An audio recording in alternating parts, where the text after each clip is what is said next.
extension cords when you were young? Whoa. How many people had to go and get your own switch? The white guy? You had to go get your own switch? Your mom must have listened to Richard Pryor.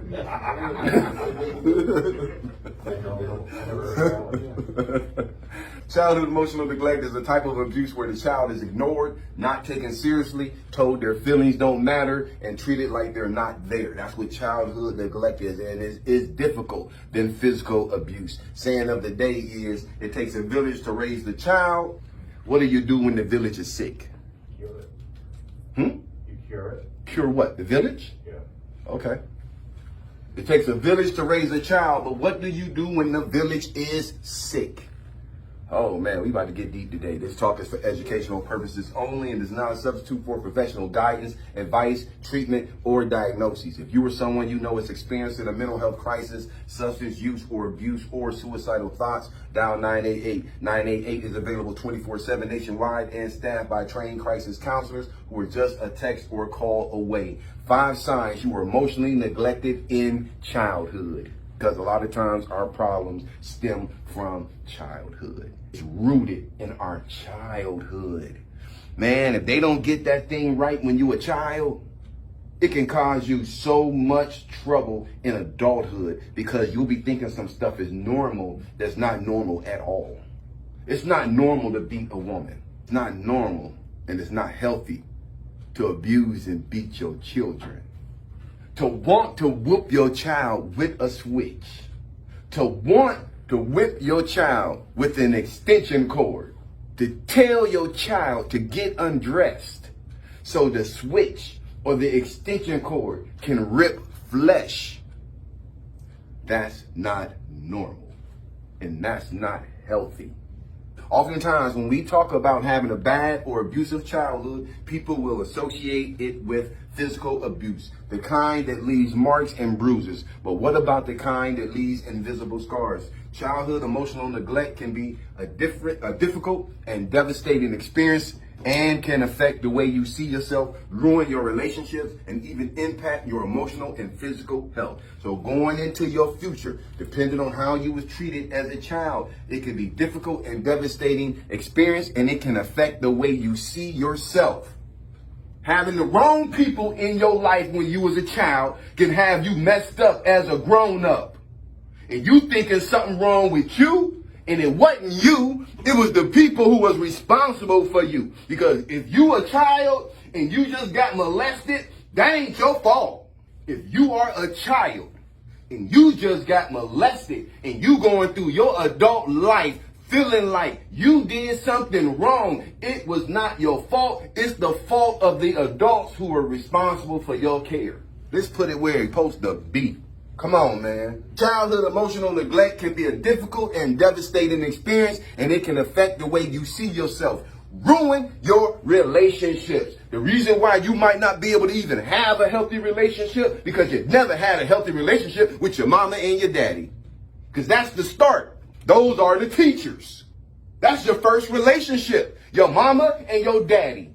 And if they get it wrong, they're going to mess your head up. And it might mess your head up for the rest of your life if you don't get no therapy. It can ruin your relationships and even impact your emotional and physical health. Neglected childhood can impact your emotional and your physical health.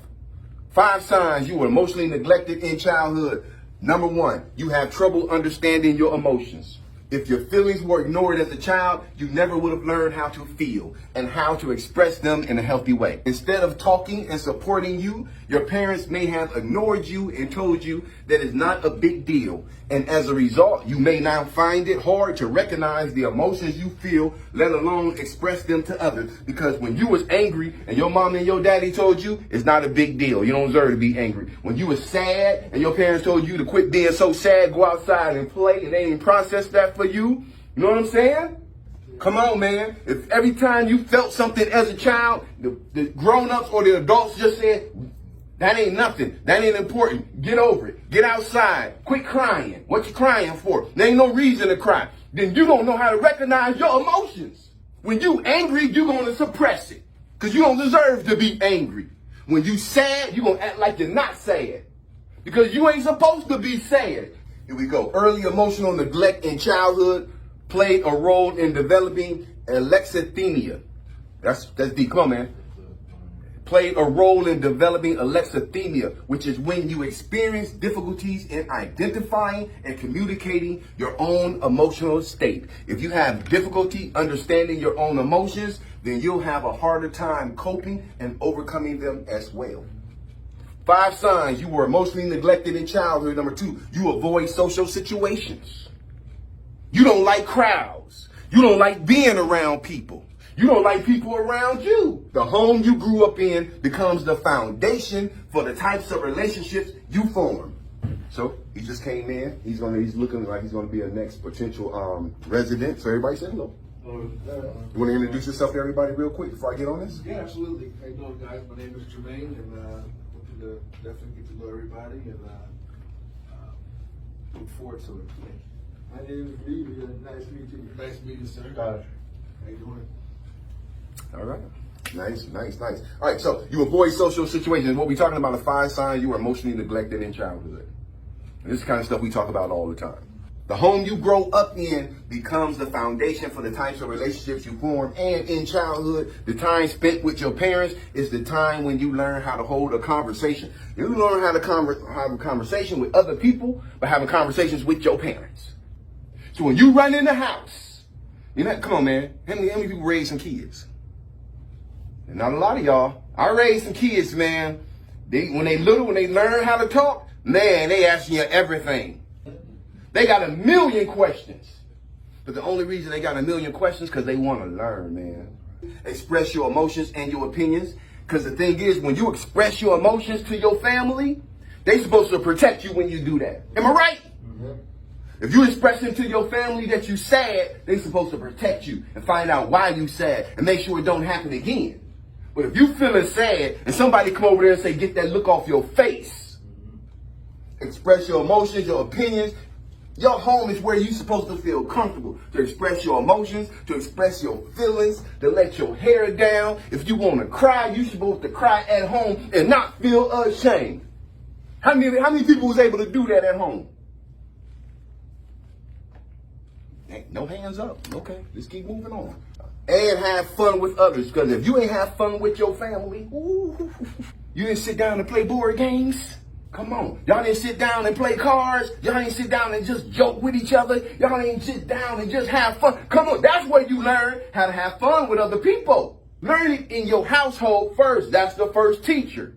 Oh man. Y'all get it though, right? You learn how to have fun in your household. Don't you know some people grew up in a household, wasn't no fun allowed. Yeah, look at him. Yep, he's one. Wasn't no fun allowed. And if they heard you laughing, y'all better quit laughing in that room. Y'all like, quiet. Then somebody say something funny, y'all start laughing, and now granddaddy, grandmama, mama, or daddy coming there with a belt and whoop everybody. So if you experience neglect, your opportunity to learn how to socialize became neglected as well. Growing up without a sensitive and responsive caregiver who provides emotional support and security has negative effects on social functioning. This means as an adult, you may have become afraid of people and will try your best to avoid social gatherings in general. So if you couldn't even let your hair down in your own home, you're going to feel real out of place when you go out into the world. You can't even get comfortable at home. They make you feel weird at home. They make fun of you at home. They talk about you at home. They put you down at home. They criticize you at home. There ain't no way in the world you're going to be able to function outside in society. Ain't no way in the world you're going to be able to function outside in society. The Bible says when I was a child, I spake as a child. All those things you did as a child. But when I became a man, I put aside childish things. So you got to let a child be a child. Don't make them bad because they're not adults.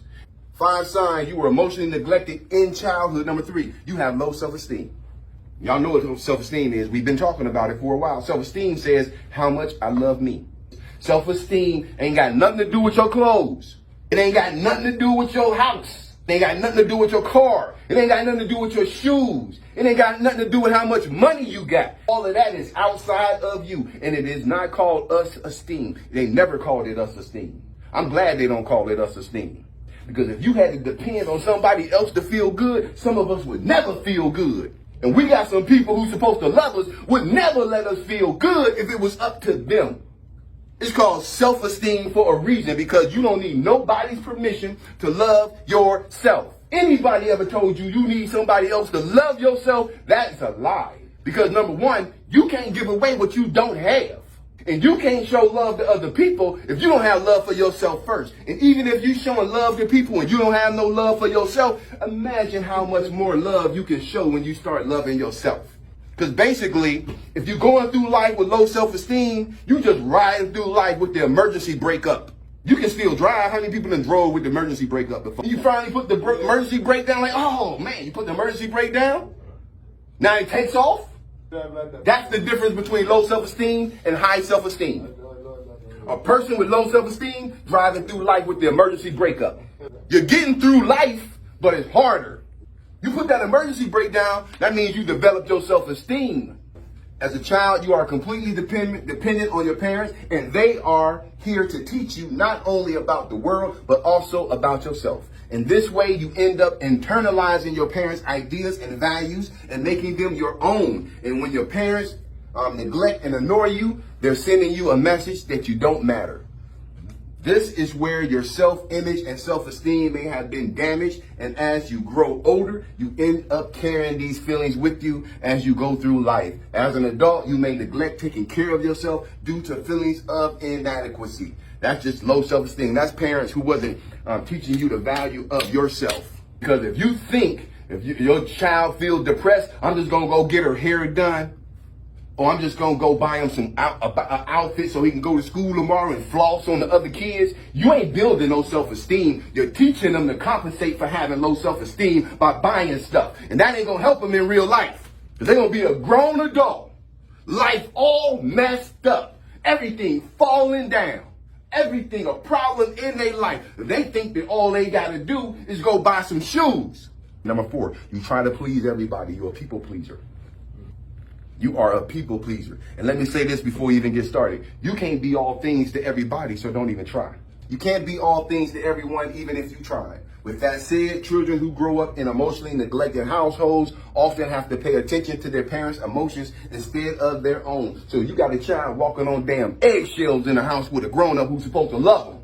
With that said, children who grow up in emotionally neglected households often have to pay attention to their parents' emotions instead of their own. And if they had to walk on eggshells to constantly make sure to never upset or anger their parents, they may have grown up to become a people pleaser. This can mean being afraid of rejection or abandonment, being preoccupied with what others think and feel, and becoming fearful of saying no because you don't want to appear mean or to hurt others' feelings. But this can eventually take a toll on your mental health and leaving you stuck in relationships where you give more than you take.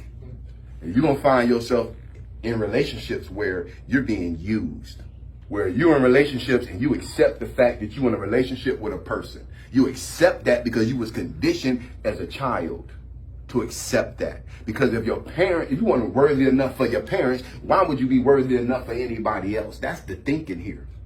That you with somebody, even if they nice to you a little bit, they expect you to do a whole lot for that. They expect you to put a whole lot in this situation. Yeah, they might be nice sometimes. You might be able to spend a little bit of time with them all the time, but they're getting far more out of this arrangement than you. That's not a friendship, and that's not a relationship. If somebody uses you, that's not your friend. They might be a family member, but that don't make them a friend.